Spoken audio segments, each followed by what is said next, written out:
Iran ಬತ್ತಳಿಕೆಯಲ್ಲಿ ಮತ್ತಷ್ಟು ಪ್ರಬಲ ಅಸ್ತ್ರಗಳಿವೆ ನೋಡಿ. ಯುದ್ಧ ಶುರುವಾದ ಮೇಲೆ ದಿನ ಕಳೆದಂತೆ ದಿನಗಳು ಉರುಳುತ್ತಾ ಹೋದಂತೆ ಯುದ್ಧ ಕ್ಷೀಣಿಸ್ತಾ ಹೋಗುತ್ತೆ. ಶಸ್ತ್ರಾಸ್ತ್ರಗಳ ಬಲ ಕ್ಷೀಣಿಸ್ತಾ ಇರುತ್ತೆ. ಇದ್ಬದ್ದನ್ನೆಲ್ಲ ಯೂಸ್ ಮಾಡಿಬಿಟ್ಟಿರ್ತಾರೆ ಸ್ಟಾರ್ಟಿಂಗಲ್ಲೇ. ಬಟ್ ಇರಾನ್ ವಿಚಾರದಲ್ಲಿ ಉಲ್ಟಾ. ಯುದ್ಧ ಕಳೆದಂತೆ ಇರಾನ್ ಬತ್ತಳಿಕೆಯಲ್ಲಿರ್ತಕ್ಕಂಥ ಪ್ರಬಲ ಅಸ್ತ್ರಗಳು ಆಚೆ ಬರೋಕ್ಕೆ ಶುರುವಾಗಿದೆ. ಸ್ವಲ್ಪ ಆಶ್ಚರ್ಯ ಇದು. ಸ್ವಲ್ಪ ಒಂದು ಕಡೆ ಎದುರಾಳಿ, ಅದು ಅಮೆರಿಕ ಆಗಲಿ ಇಸ್ರೇಲ್ ಆಗಲಿ, ಇವರು ಏನು ಅಸ್ತ್ರವನ್ನು ಬಳಸ್ತಾ ಇದ್ದಾರಲ್ಲ ಇರಾನ್ಗಿಂತ 5 ಪಟ್ಟು ಕಾಸ್ಟ್ಲಿ, ಪರಿಣಾಮಕಾರಿ ಅಂತ ಅವ್ರು ಹೇಳಿಕೊಳ್ತಾರೆ. ಅದು ಪರಿಣಾಮಕಾರಿನೂ ಅಲ್ವೋ ಬೇರೆ ವಿಚಾರ. ಇವರು ಇರಾನ್ ಒಂದು ಕಡೆ 20 ರೂಪಾಯಿನ ಅಸ್ತ್ರ ಬಳಸಿದ್ರೆ ಅವ್ರು 100 ರೂಪಾಯಿನ ಅಸ್ತ್ರ ಬಳಸ್ತಿರೋದು, ಅಮೆರಿಕ ಆಗಲಿ ಇಸ್ರೇಲ್ ಆಗಲಿ. ಉದಾಹರಣೆಗೆ ಹೇಳಿದೆ ನಾನು. ಅಂದರೆ ಇವರೊಂದು 20 ಲಕ್ಷದ ಒಂದು ಡ್ರೋನ್ ಉಡಾಯಿಸ್ತಾರೆ ಇರಾನ್ ಅಂತ ಹೇಳಿದ್ರೆ, ಅದನ್ನು ಆ ಕಡೆಯಿಂದ ಹೊಡೆದು ಹಾಕಬೇಕು, ಅದನ್ನು ಭಸ್ಮ ಮಾಡಬೇಕು ಅಂತ ಹೇಳಿದ್ರೆ ಇಸ್ರೇಲ್ ಆರ್ ಅಮೆರಿಕ ಅದಕ್ಕೆ 1 ಕೋಟಿ ಖರ್ಚು ಮಾಡಬೇಕು. ಅಷ್ಟರ ಮಟ್ಟಿಗೆ ಎಕನಾಮಿಕಲಿ ಇಸ್ರೇಲನ್ನು ಅಮೆರಿಕವನ್ನು ಮತ್ತು ಪಾತಾಳಕ್ಕೆ ತಳ್ತಿರೋದು ಇರಾನ್.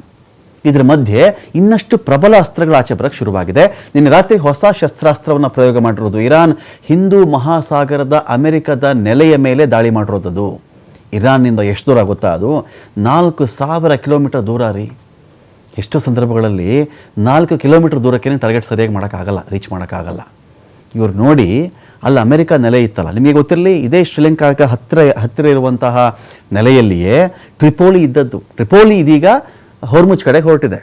ಈಗ ಲಿಂಕನ್ ಒಂದು ಕಡೆ ದೂರ ಇದ್ದಿದ್ದಾಯಿತು, ಟ್ರಿಪೋಲಿ ಹೊರಟಿದೆ. ಇದೀಗ ಇನ್ನೊಂದು 2-3 ದಿನದಲ್ಲಿ ಅದು ರೀಚ್ ಆಗುತ್ತೆ, ಅಲ್ಲಿಗೆ ಟ್ರಿಪೋಲಿ ರೀಚ್ ಆಗುತ್ತೆ ಹೊರ್ಮುಜ್ಗೆ. ಅದು ಇರಾನ್ ಅದ್ರ ಮೇಲೆ ನಿಗಾ ಇಡದೆ ಏನಾದರೂ ಅದು ಒಳಗಡೆ ಬಂದುಬಿಟ್ರೆ, ಇಲ್ಲಾಂದರೆ ಟ್ರಿಪೋಲಿನ ಕೂಡ ಅವ್ರು ಹಾಳು ಮಾಡ್ತಾರೆ, ಬೇರೆ ವಿಚಾರ. ಇಲ್ಲೇನಾಗಿದೆ, 4000 ಕಿಲೋಮೀಟರ್ ದೂರದ ಹಿಂದೂ ಮಹಾಸಾಗರದ ಡಿಯಾಗೋ ಗಾರ್ಸಿಯಾ ಇದರ ಮೇಲೆ ಅಟ್ಯಾಕ್ ಮಾಡಿರೋದು ಇರಾನ್. ಇದು ಇಂಗ್ಲೆಂಡ್ ಪ್ಲಸ್ ಅಮೆರಿಕ ಜಂಟಿ ಸೇನಾ ನೆಲೆ ಇಲ್ಲೇ ಇರೋದು ಡಿಯಾಗೋ ಗಾರ್ಸಿಯಾದಲ್ಲಿ. ಖಂಡಾಂತರ ಕ್ಷಿಪಣಿಯನ್ನು ಹಾರಿಸುವ ಮೂಲಕವಾಗಿ ದಾಳಿ ಮಾಡಿದೆ ಇರಾನ್. ಅಂದರೆ ಎಷ್ಟರ ಮಟ್ಟಿಗೆ ಅವರು ವೆಲ್ ಎಕ್ವಿಪ್ಡ್ ಇದ್ದರು, ವೆಲ್ ಪ್ಲ್ಯಾನ್ಡ್ ಇದ್ದರು ಅನ್ನೋದಕ್ಕೆ ಇದೊಂದು ಸಾಕ್ಷಿ.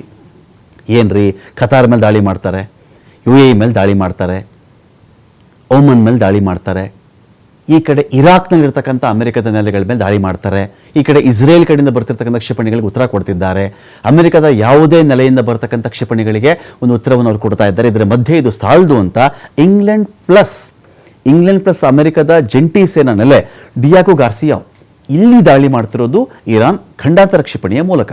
ಸದ್ಯ ಮತ್ತಷ್ಟು ವಿಸ್ತಾರ ಆಗ್ತಿದೆ, ಉಲ್ಬಣ ಆಗ್ತಾ ಇದೆ. ಇರಾನ್ಗೆ ಎಲ್ಲ ನ್ಯಾಟೋ ರಾಷ್ಟ್ರಗಳನ್ನು ತಲುಪಬಲ್ಲಂತಹ ಸಾಮರ್ಥ್ಯ ಇದೆ ಅಂತ ತೋರಿಸ್ಕೊಳ್ತಾ ಇದ್ದಾರೆ. 300 ಕಿಲೋಮೀಟರ್ನ ಕ್ಷಿಪಣಿಯಿಂದ ಹಿಡಿದು ಅದರ ರೇಂಜ್, ಇಲ್ಲಿಂದ ಹೊಡೆದ್ರೆ ನಾವು ಇಲ್ಲಿಂದ 300 ಕಿಲೋಮೀಟರ್ ರೀಚ್ ಆಗುತ್ತೆ. ಅದು ಆ ರೇಂಜಿನಿಂದ ಹಿಡ್ಕೊಂಡು 4000 ಕಿಲೋಮೀಟರ್ ತಲುಪಬಲ್ಲಂಥ ಕ್ಷಿಪಣಿಗಳು ನಮ್ಮ ಬಳಿ ಇವೆ ಅಂತ ಹೇಳಿ ಇರಾನ್ ಜಗತ್ತಿಗೆ ಸಾರಿ ಹೇಳ್ತಾ ಇದೆ. ಇಲ್ಲಿ 4000 ಕಿಲೋಮೀಟರ್ಸ್. ನಿಮಗೆ ಇಸ್ರೇಲ್ಗೆ ದಾಳಿ ಮಾಡಿದ್ರೆ ಒಂದು 2000 ಕಿಲೋಮೀಟರ್ ಕ್ಷಿಪಣಿ ಸಾಮರ್ಥ್ಯ ಸಾಕೋದಕ್ಕೆ. ಇನ್ನೂ ಜಾಸ್ತಿ ಇರುತ್ತೆ, ಒಂದು 2000 ಇರಲ್ಲ, 2500 3000 ಇರುತ್ತೆ. ಕೆಲವನ್ನ ಆ ಥರ ಫಿಕ್ಸ್ ಮಾಡಿ ಇಷ್ಟಕ್ಕೆ ಹೋಗಿ ನೀನು ಟಾರ್ಗೆಟ್ ರೀಚ್ ಆದರೆ ಸಾಕಪ್ಪ ಅಂತ ಮಾಡಿರ್ತಾರೆ. ಅದು ಅಲ್ಲಿ ಹೋಗಿ ಹಿಟ್ ಮಾಡುತ್ತದು. ಇಲ್ಲೇನಾಗ್ತಿದೆ, ಇವರು 300 ಕಿಲೋಮೀಟರಿಂದ ಹಿಡ್ಕೊಂಡು 4000 ಕಿಲೋಮೀಟರ್ವರೆಗೂ ಕೂಡ ಕ್ಷಿಪಣಿಗಳು ಇವ್ರ ಬಳಿ ಇವೆ. ಇರಾನ್ ಸಾಮರ್ಥ್ಯದ ಬಗ್ಗೆ ಪಶ್ಚಿಮ ರಾಷ್ಟ್ರಗಳಲ್ಲಿ ಭಾರಿ ಚರ್ಚೆಯಾಗಿದೆ. ಈ 4000 ಕಿಲೋಮೀಟರನ್ನು ಇನ್ನೊಂದು 6000 ಕಿಲೋಮೀಟರ್ ಅಥವಾ ಇನ್ನೊಂದು 8000 ಕಿಲೋಮೀಟರ್ ಜಾಸ್ತಿ ಮಾಡಿಕೊಂಡು ಬಿಟ್ಟರೆ they can reach America, they can reach New York, they can reach Washington, they can reach Chicago ಅಲ್ವಾ. ಇನ್ನೊಂದು 6000 ಅಷ್ಟೇ ಅವ್ರ ಬಳಿ ಇದೆಯೋ ಇಲ್ಲೋ ನಮಗೆ ಗೊತ್ತಿಲ್ಲ. ಅಮೆರಿಕಕ್ಕೆ ಯಾರಾದರೂ ಸರಿ ಹುಚ್ಚಾಟಗಳಿದೆಯಲ್ಲ, ಒಂದು ಪಾಠ ಕಲಿಸ್ಬೇಕು ಅವರಿಗೆ. Whoever it may be. Iran Israel issue ಇತ್ತಾ, ಇಸ್ರೇಲ್ ಅವ್ರು ಬಡ್ದಾಡ್ಕೊಳ್ಳಿ. ಅಫ್ಘಾನಿಸ್ತಾನ, ವಿಯೆಟ್ನಾಂ, ವೆನೆಜುವೆಲಾ, ಕ್ಯೂಬಾ, ಯಾವ ದೇಶ ಅಂದರೆ ಆ ದೇಶದ ಮೇಲೇ ಕಾಲು ಕೇರ್ಕೊಂಡು ಜಗಳಕ್ಕೆ ಬರೋದಾ? ಯಾಕಂದರೆ ಇಲ್ಲಿವರೆಗೂ ಅಮೆರಿಕಕ್ಕೆ ಬಿಸಿ ತಾಕಿಲ್ಲ. ಸೊ ಇವರು ಇನ್ನೇನಾದರೂ ಒಂದು 6000 ಕಿಲೋಮೀಟರ್ ಡೆವಲಪ್ ಮಾಡ್ಕೊಂಡ್ಬಿಟ್ರೆ ಯೋಚನೆ ಮಾಡಿ. ನಿಮಗೆ ಒಮ್ಮೆ ವಾಷಿಂಗ್ಟನ್ ಮೇಲೆ ದಾಳಿ ಆಯಿತು, ಒಮ್ಮೆ ಚಿಕಾಗೋ ದಾಳಿ ಆಗಿಬಿಟ್ರೆ ನಿಮ್ಗೆ ಅವಾಗ ಯೋಚನೆ ಮಾಡಿ ಯುದ್ಧ ಸನ್ನಿವೇಶ ಹೇಗಿರುತ್ತೆ ಅಂತ ಹೇಳಿ. ಗೆಲ್ಲೋದು ಸೋಲೋದು ಬೇರೆ ವಿಚಾರ ರೀ. ಆ ಸಾತ್ವಿಕ ಸಿಟ್ಟು ತೋರಿಸ್ತಾ ಇದ್ದಾರಲ್ಲ ಅವರು ಅಲ್ವಾ. ಪಶ್ಚಿಮ ರಾಷ್ಟ್ರಗಳು ಇದ್ರ ಬಗ್ಗೆ ಭಾರಿ ಚರ್ಚೆ ನಡೀತಾ ಇದೆ. 4000 ಕಿಲೋಮೀಟರ್ ಬಂದಿರುವವರು ಇನ್ನು ಸ್ವಲ್ಪ ಜಾಸ್ತಿ ಮಾಡ್ಕೊಂಡ್ಬಿಟ್ರೆ ನಮ್ಮ ಗತಿ ಏನು? ಇರಾನ್ ಇಲ್ಲಿವರೆಗೆ ಹೇಳ್ಕೊಂಡಿದ್ದದ್ದು 2000 ಕಿಲೋಮೀಟರ್ ಬಗ್ಗೆ ಮಾತ್ರ. ಅಂದರೆ ಅವ್ರು ಎಲ್ಲಿವರೆಗೂ ಇದ್ರು ಅಂದರೆ ಇಸ್ರೇಲ್ವರೆಗೂ ಮಾತ್ರ ಅವ್ರು ಇದ್ದದ್ದು.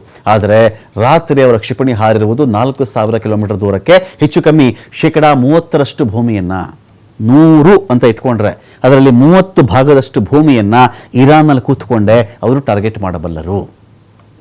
ಅಂಥ ಕ್ಷಿಪಣಿ ಇದು. ಪ್ಯಾರಿಸ್, ಲಂಡನ್, ಯುರೋಪ್ ಮೇಲೂ ಕೂಡ ಇವರು ಅಟ್ಯಾಕ್ ಮಾಡಬಹುದು ಅಂತ. ಪ್ಯಾರಿಸ್, ಲಂಡನ್, ಯುರೋಪ್ ಮೇಲೆ ಎಲ್ಲಿಗಂದ್ರೆ ಅವರು ದಾಳಿ ಮಾಡಬಲ್ಲರು, ಏನು ಗತಿ ನಮ್ಮದು ಅಂತ ಹೇಳಿ ಪಾಶ್ಚಿಮಾತ್ಯ ರಾಷ್ಟ್ರಗಳಲ್ಲಿ ದೊಡ್ಡ ಮಟ್ಟದ ಚರ್ಚೆ ಈ ಗಾರ್ಸಿಯೋ ಮೇಲೆ ದಾಳಿ ಆಯ್ತಲ್ಲ, ಆಗಿನಿಂದ ಶುರುವಾಗಿದೆ.